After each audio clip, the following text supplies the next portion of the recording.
Hello everyone, welcome to Liberable and welcome to a new video here on Liberable.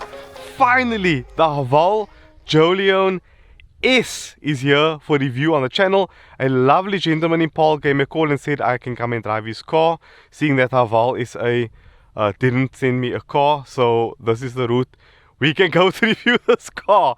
So by the way, there's a lot of fireflies buzzing around here, so let me just put the park lights on, so we have the nice DRLs on. Don't think they're gonna, are they on? Yep, they are on. So what is the HAVAL JOLION S? It's a kind of a mid-size, like SUV, CUV kind of vehicle, and it's a very cheap car considering what it is. You can pick these things up for just over 500 or just under 500,000 rand, which puts you in the realm of like polo money, because that's what cars cost today. And this is the JOLION S. So I'm going to talk you through some of the differences, but before I do, let's just check out the boot quickly. And while I'm walking to the boot, ladies and gentlemen, please join the channel for 80 rand or 150 rand. It's going to allow me to keep filming cars, keep doing what I love, and keep trying to make my channel a success here in a very difficult South Africa. So yeah, anyway, this is the boot. It's quite big, not class leading. There's a tethering point over here, another tethering point over there. I don't want to lift this gentleman's seat floor up, but I can try. Yep, there's a full size spare wheel underneath there as well. Just close here up. Tires are Solus tires. They are 225 55 18 here at the back, and so in front. This car has independent rear suspension, so it's got a multi-link system instead of a torsion bar. Massive difference here for the JOLION S. I'll move my jacket and that over. We'll climb in the back quickly. You'll probably see the gentleman's subwoofer here, amplifier behind his seat. So wow, these seats are actually quite comfy. We've got a USB, two USB type A's at the back, a storage pocket here, storage pocket over there as well. Nice, you know what, a nice soft feeling armrest. This is fake leather plastic here on top. So we've got a speaker in the door, no tweeter, electric windows here at the back. What's in the center console? Oh, my phone's going off. Two cup holders, and obviously ISOFIX points here at the bottom. So yeah, let's just head to the engine quickly.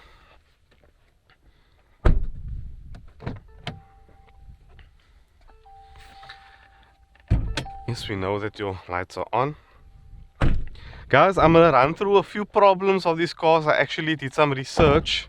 We're just gonna chat about a few issues as well that some of the owners have picked up. 130 kilowatt instead of the 100, just over 100 kilowatt this car makes. So an increase of 25 to 30 kilowatt depending on who you talk to. HAVAL claims about 25 kilowatt. Some say it's just over. So that is also quite impressive. They gave you a bit of an increase in power with this turbocharged 1.5 liter 4-cylinder engine, and that all goes through a rather strange feeling 7-speed dual clutch transmission. Now let's hop behind the wheel, fire the car up.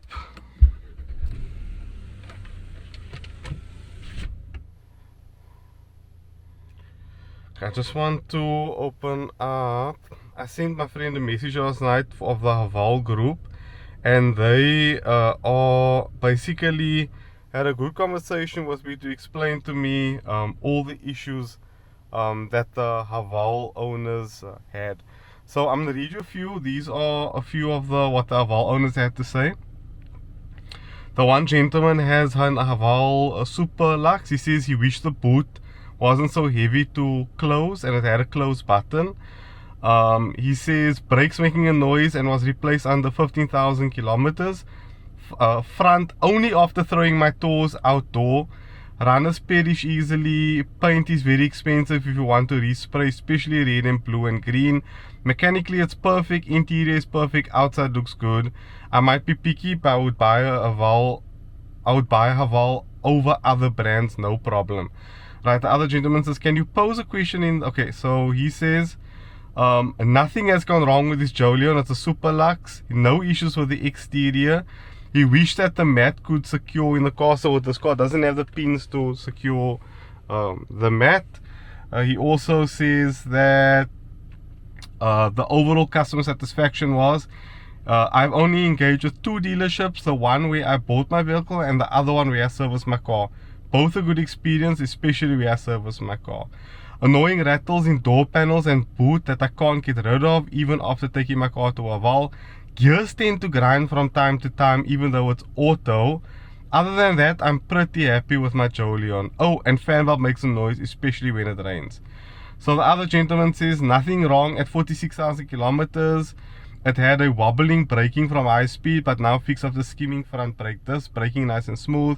I wish HAVAL can reduce hard braking on curvy roads when a high speed, when on cruise control. Safety feature, yes and good, and engine cover and auto tail. Gate open close, that's things he'd like to have. He's very happy with the interior and exterior, and he says, I would definitely buy it again. It's a solid car, affordable, no need to buy with balloon payment in my case.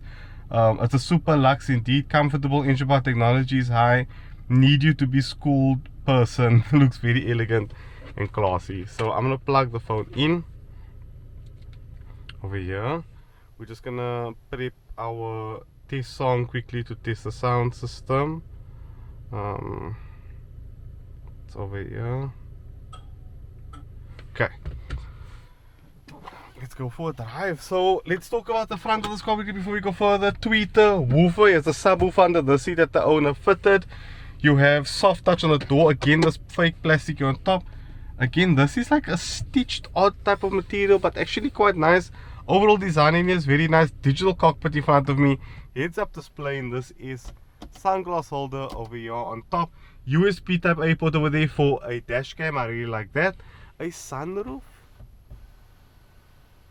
You have to hold it on this button for some reason. Very nice sunroof over there as well. Now, this has been my problem start. Here is no buttons to control any of the sport mode and stuff like that. So what the owner said is swipe left and then you get sport, economy, normal. This owner also fitted an aftermarket pedal booster here, so we'll put it in sport. We'll put it in sport over there as well, so we can test the launch control, which yes, this car has. Let's try something simple, like try to find the car's graphic EQ. There's the settings. Oh yeah, there. So somewhere there in the settings. Oh, there's the music playing. Sound settings.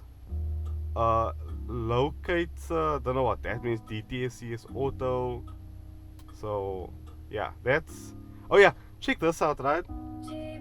You can't tune the sound settings if this DTS sound settings is on. So that I find really strange. So your climate controls also, no climate controls. You have to click on over there. You have to adjust your climate control here. Right, we could say sync there, we could say auto. So we can have nice climate control while we're driving now quickly. And now when again, there's no way, and look how I must adjust the volume. I have to swipe and then adjust volume on a touch screen. That's so stupid. HAVAL, I wish like more cars would do. Again, navigating the screen can be a touch tricky now and again. I wish more cars can just do better infotainment. The seat is really comfy. My seating position is quite okay. A rotating knob for drive and park. You have a pad here for wireless charging, slots here for cards, another slot that fits my phone, one more here with a cup holder and for a Red Bull, another compartment over here, and more space here under. Let me just take my Mercs keys out because I don't want this to rattle while we're driving, so we put everything here on the seat over here. Oh, and this is what the key looks like. Okay, right, ladies and gentlemen, so we are time to hit the road in the HAVAL Jolion. This costs just over 500,000 rand. Honestly, you can barely get a bloody Polo for that price nowadays. So yeah, let's go sport mode, which I think we are in. Let's have a look. Yep, sport mode. We have our pedal box set to sport mode as well. We'll turn our touch control off to test the launch out. Let's just check quickly. Oh. Oh wow. Oh wow.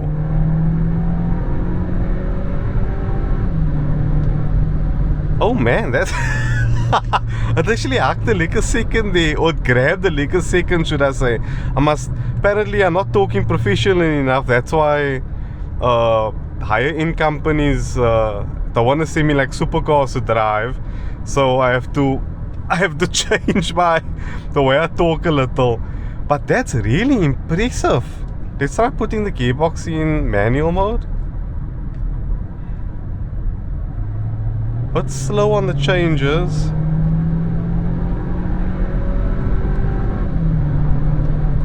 You know what? Gearbox change is quite nice when it's at higher speed. And the handling here.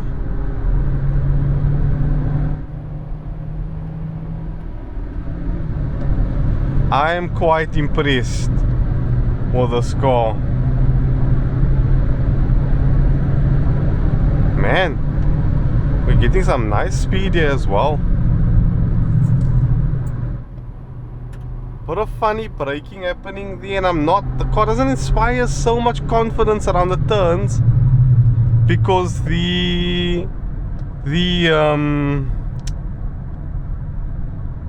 because the brakes and the steering wheel, it's just, there's a miscommunication between the two. But again, nothing like to complain about. I'm gonna put everything into comfort again because we don't need any of this now. Economy, we're gonna go normal on the side over here.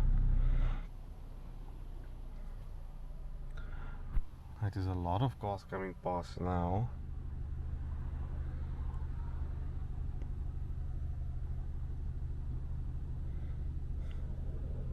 There's a gap here now.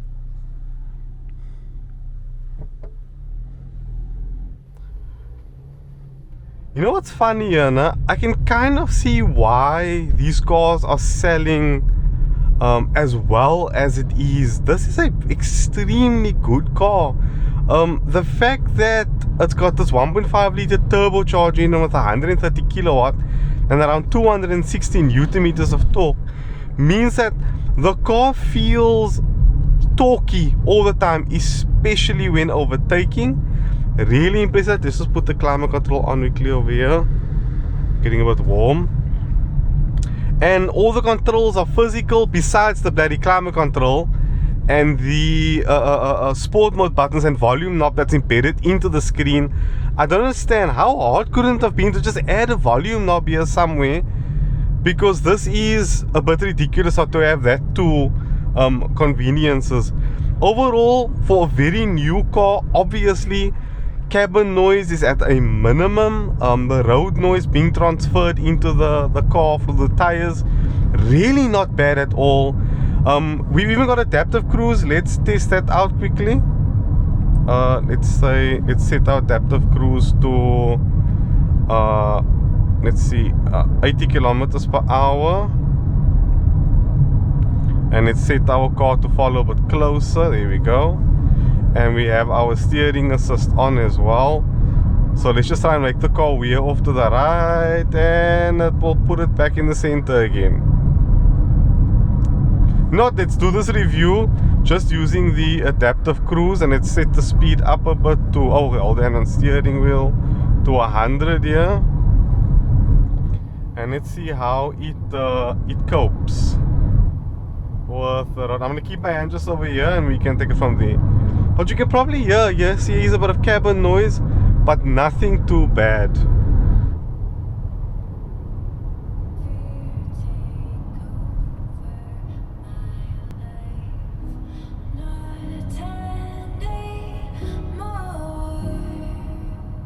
Trust in me.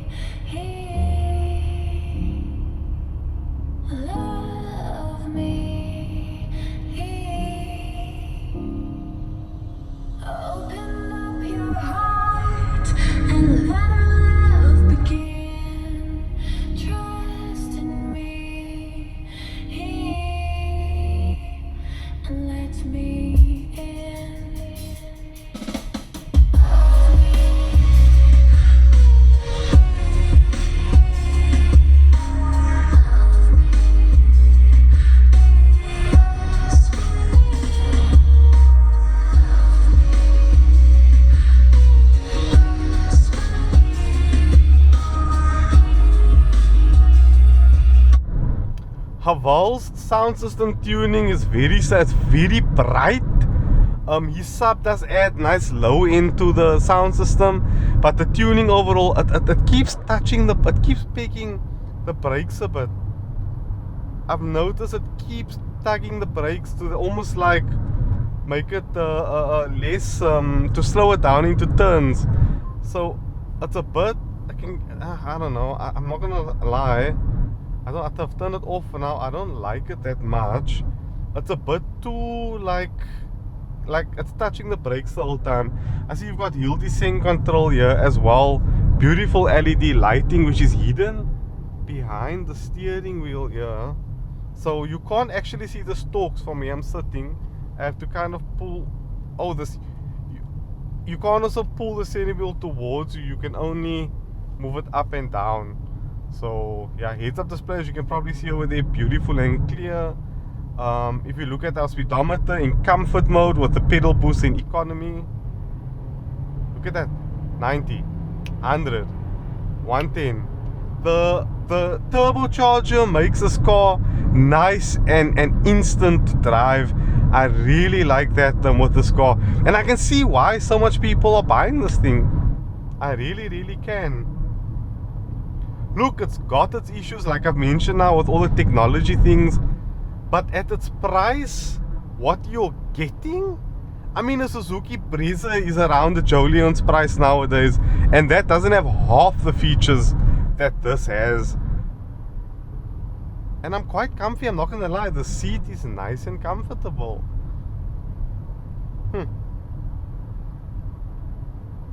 I'm a happy chappy.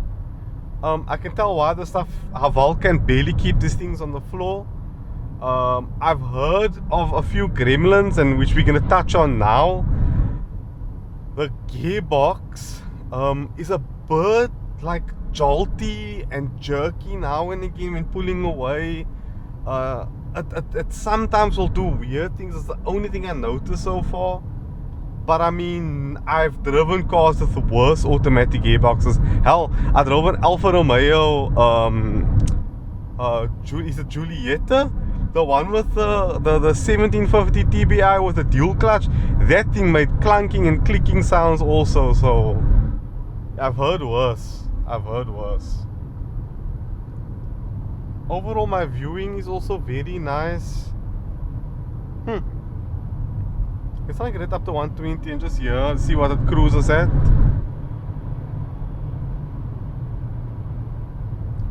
So we're cruising at about 2,300 RPM. 2,200. 2,100, yeah. I'm trying to, anyone out there get the fuel consumption. So I'm trying to see what the fuel consumption is in the Jolion, but I can't see what the fuel consumption is. I've tried pushing these knobs. Is there maybe a button somewhere here on the steering wheel? No. That's the new I forget the name of that car now. Mode reset.